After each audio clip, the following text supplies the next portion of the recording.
Hello and welcome back to the channel, Angling 360. This is the first session of our Grayling, winter Grayling campaign, and we're on the River Clyde, and it's a wee bit chocolatey looking. Do you think the chances are? I've been looking forward to today since like the beginning of March, but it's not looking too good. It's a lot of colour in the river, and the Met Office assures us the rain will be off for 11. it's been chucking it down. It's been chucking it down all morning, and it's a bit dirty, but who knows? We're here, so we'll fish. We'll fish today. If it's dry for the rest of the day, the colour might drop out slightly. So there's always a chance. So we've a couple of options today. We're fishing the float, trotting the maggot through. Yeah, And I've got the nymphing gear in the car, but I'm not really confident about that today. So I think the water's too dirty for the fly today, for the nymph. I'd stick with the float. Seen a big salmon coming up with my float butt. I get the juices flowing. There's always a chance of hooking one of those as well.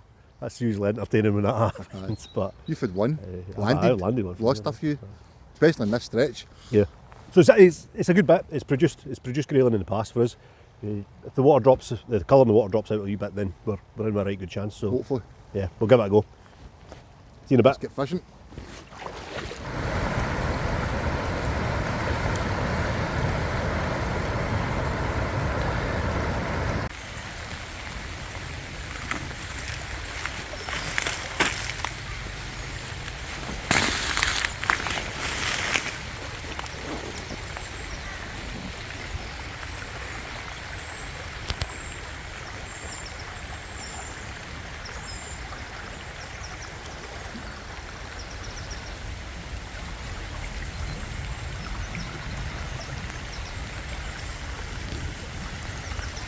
Like a big cheese on it. As we said earlier, we'd be lucky to get one fish today with the way the conditions are. The rain is still absolutely chucking it down. But I don't actually believe it myself, but we have the first grayling of the season. Now, catching is one thing, holding it up to the camera is another. Like a bar of soap. But it is a grayling. A little one, but it's a start.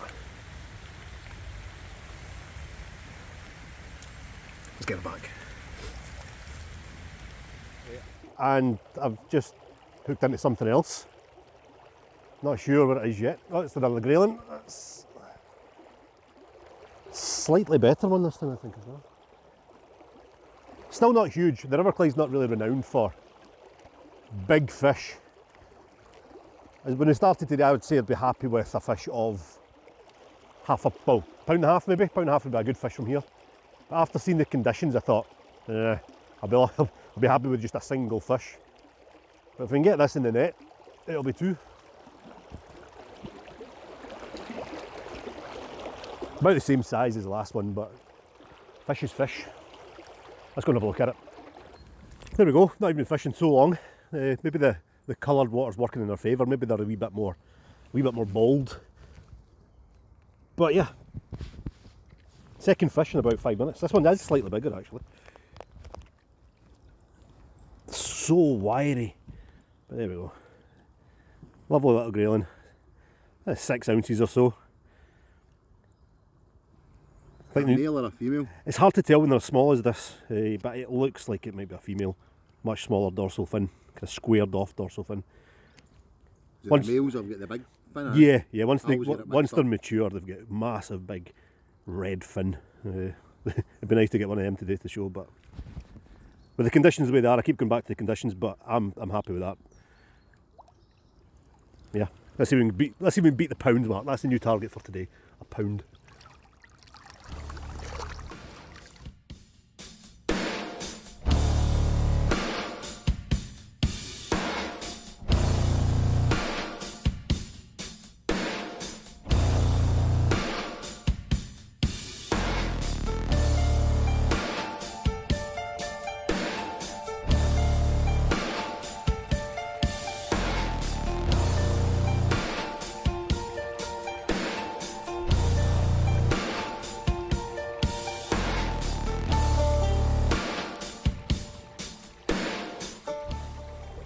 If you've never did or done this type of fishing, long trotting for grayling or any coarse fish, you can do it for dace, you can do it for roach.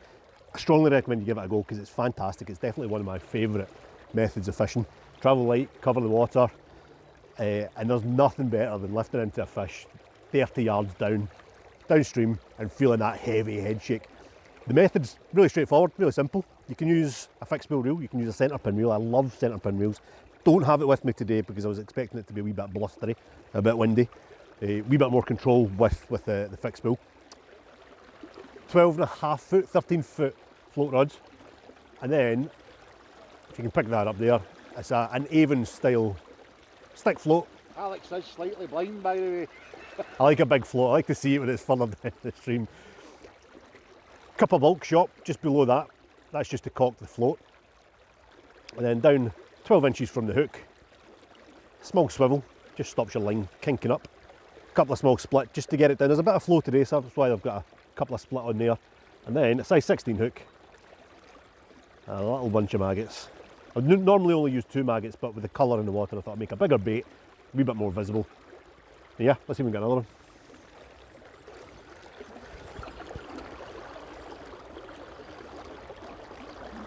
So drop it in right in front of you. There's no need to cast if you're in the river, you're in the water.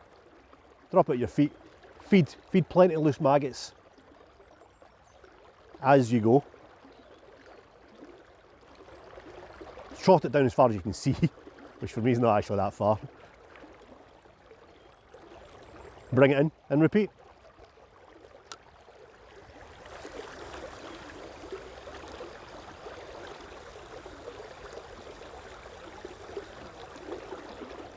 You want to be fishing this slightly over depth. You want that swivel and the split shot just be trundling along the bottom.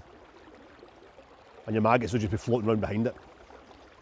Grayling are naturally bottom feeders. They will come up in the water, they will take baits higher up in the water, but yeah, that bait smack bang on the bottom is ideal.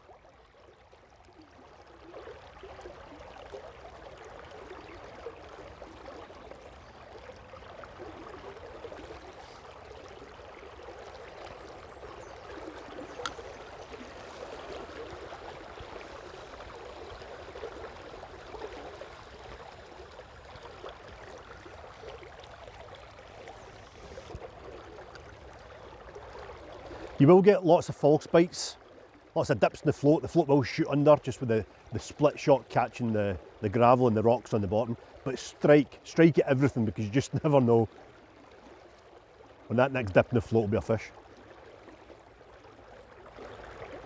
What's your biggest grayling, Alex? My biggest grayling is, from the Clyde, it's not very big. I think £1.10 from here is my best, but like I said, it's not really renowned for big fish. My biggest was last year from the River Nith. And it was this year? That's right, it was this year, it was earlier this year, back in February. And it was a £2.8, so £2.5 to beat. This year we really want a £3-pounder. It's a lot to ask, but it's possible, Don't want to be greedy, so if I can beat my PB this year, I'll be more than happy. But if we can get that 3, it would be fantastic. You're on a roll with a PB barbel, PB chub. Yeah.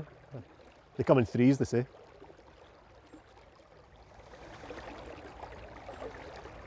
I don't think we'll be getting a £3-pounder here though. See what I did there? Oh. So yeah, I don't know if you picked that float up there. Dip under the float, it was just the bottom. But you got to strike at them.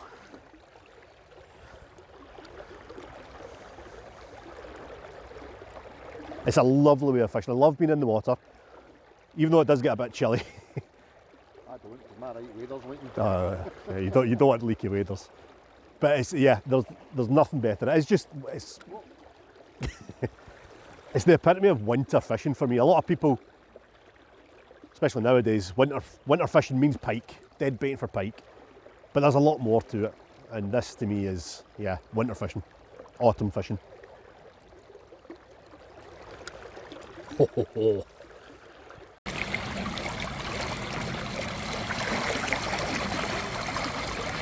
This one took right at the bottom of the run, absolutely miles away. About the same size as the others.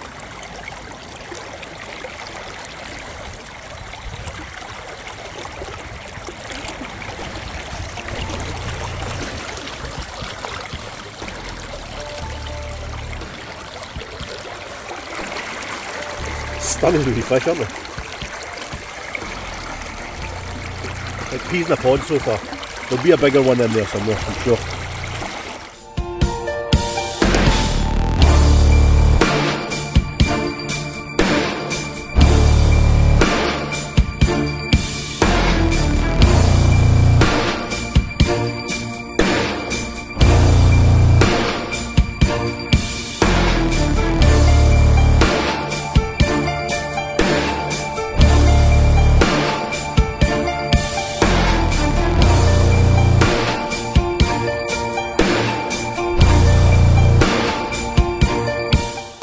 Unfortunately, the grayling fishing is going to be getting cut short.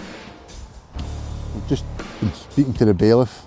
He's informed us that the water level is in fact rising, what we thought it was, and the colour from what, half 12 just now, from when we got here this morning it was 7:30, it's almost like chocolate. Visibility's pretty poor and it's not ideal for the lady of the stream, so I think we're going to be moving and try something different. Don't know yet what that's going to be, but this video, it's not all's not lost. This will be the first of many over the winter.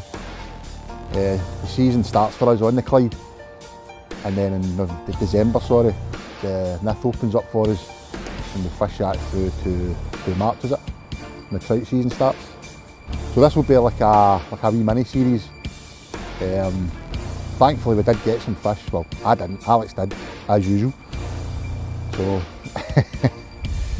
So subscribe, like this video, and be sure to tune back in for the next grayling episode, where hopefully we've got better conditions, a better height in the river, and a bit of clarity. So until then, see you later.